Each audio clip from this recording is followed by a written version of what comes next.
Selamat pagi Sobat Edukasi, saya Alessa dan hari ini kita akan membahas dan mengenal lebih lanjut mengenai apa itu Corona. Yuk kita sama-sama tanya kepada Dr. Martin Rumende, spesialis penyakit dalam konsultan paru.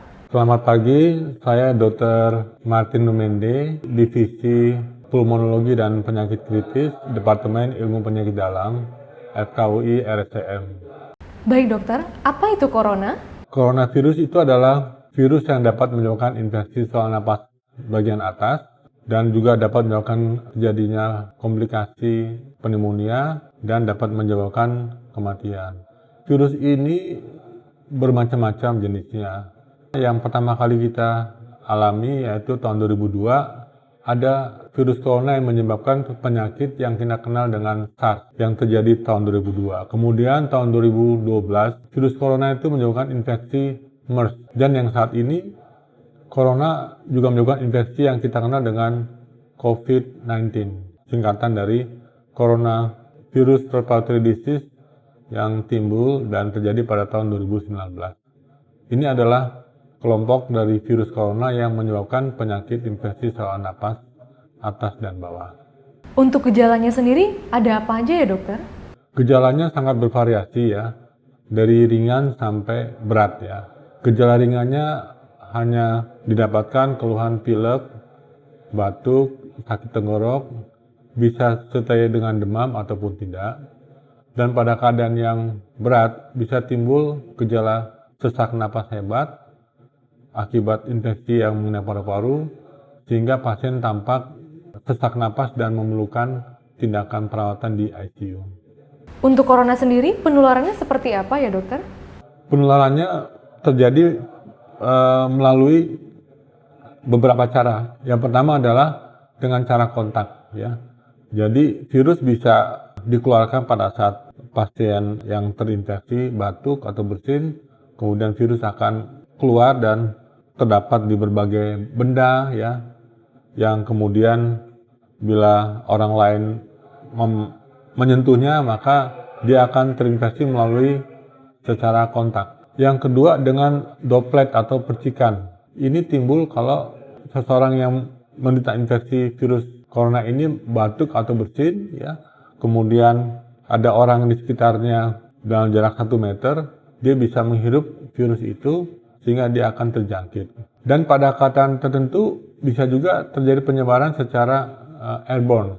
Ya. Hal ini menyebabkan virus yang tadinya hanya ditularkan dengan jarak 1 meter, ya, tapi dengan dia mengalami transmisi ataupun langsung airborne, dia dapat menularkan lebih dari 1 meter. Ya. Hal ini dapat terjadi kalau pasien-pasien yang terinfeksi coronavirus itu mengalami berbagai pemeriksaan atau pengobatan. Misalnya pasien mendapatkan pengobatan dengan nebulisasi ya, diberikan penguapan sehingga bisa terjadi kemungkinan virusnya akan dikeluarkan dengan cara airborne, sehingga orang-orang yang berada jauh dari pasien tenaga kesehatan bisa kemungkinan terinfeksi. Jadi 3 mode ini yang harus diperhatikan. Contoh lain misalnya pada saat melakukan tindakan pemasangan selang hidung ya, kemudian tindakan pemasangan selang endotracheal tube pada pasien-pasien yang mengalami gagal napas ya, itu juga bisa terjadi transmisi secara airborne. Nah, siapa saja yang berisiko terkena penyakit COVID-19? Semua orang bisa berisiko kena coronavirus ya, semua umur bisa juga terkena ya, terutama pasien-pasien yang memang pertama bepergian ke negara terjangkit ya. Ada 31 negara terjangkit sudah ditetapkan oleh WHO ya. Termasuk Indonesia juga termasuk. Belakangan ini sudah masuk sebagai salah satu negara terjangkit. Negara terjangkit yang cukup banyak, yang paling banyak selain China adalah Korea Selatan. Kemudian juga Italia, kemudian juga Iran ya. Itu yang 3 terbanyak. Dan yang lain juga Singapura, Malaysia, Thailand ya. Arab Saudi, Inggris, Jerman, ini juga termasuk negara-negara yang terjangkit. Jadi apabila ada seseorang baru bepergian dari negara terjangkit tersebut, kemudian dalam periode 2 minggu terkena infeksi saluran napas atas, apalagi kena saluran napas bawah, maka ini harus diduga kemungkinan terinfeksi coronavirus. Berapa persen kematian yang dapat disebabkan oleh penyakit corona ini? Angka kematian dari COVID-19 sebetulnya lebih kecil dibandingkan dengan kematian oleh SARS dan MERS. Kalau kematian yang MERS itu mencapai 34%, sedangkan SARS angka kematiannya turun 10%. Dan infeksi COVID-19 yang saat ini sedang merebak, angka kematian sekitar 2-3%, relatif jauh lebih rendah. Namun demikian, angka kesakitan dari COVID-19 ini jauh lebih tinggi dari MERS dan coronavirus ya. Kalau MERS saja angka kesakitannya sekitar 25.000 dan SARS sekitar 8.000. Kalau COVID-19 angka kesakitannya jauh lebih tinggi sampai 95.000. Sehingga walaupun secara proporsi persentase kematian lebih kecil, tapi secara absolut jumlahnya jauh lebih banyak. Kapan kita harus memeriksakan diri ke rumah sakit? Kita periksa diri ke rumah sakit kalau terutama seseorang yang datang dari yang terjangkit dari Singapura, dari Malaysia, dari Korea, dari Amerika, Jerman. Kemudian dalam waktu periode 2 minggu setelah tiba di tanah air mengalami infeksi saluran nafas atas. Nah, itu harus segera diperiksakan ke dokter. Untuk pencegahan dari penyakit ini bagaimana ya dokter caranya? Pencegahannya adalah hindari kita berada di kerumunan, mengambil jarak paling tidak 1 meter bila kita bepergian ya.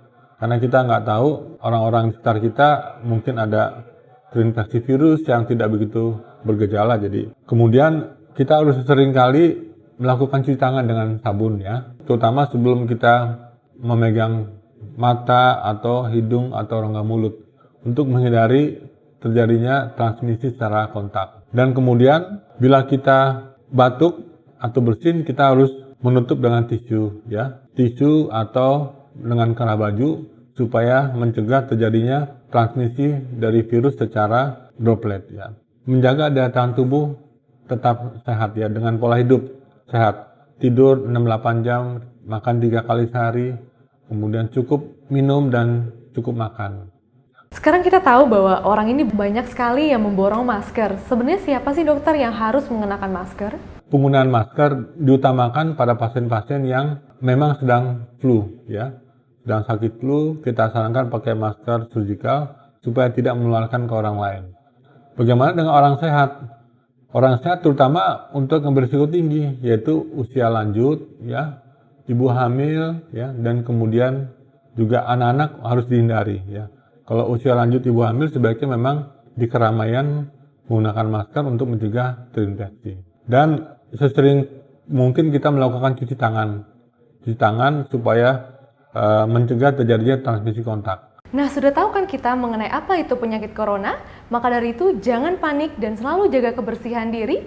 Mari kita cegah dan lindungi diri kita sendiri serta keluarga yang kita cintai dari penyakit corona.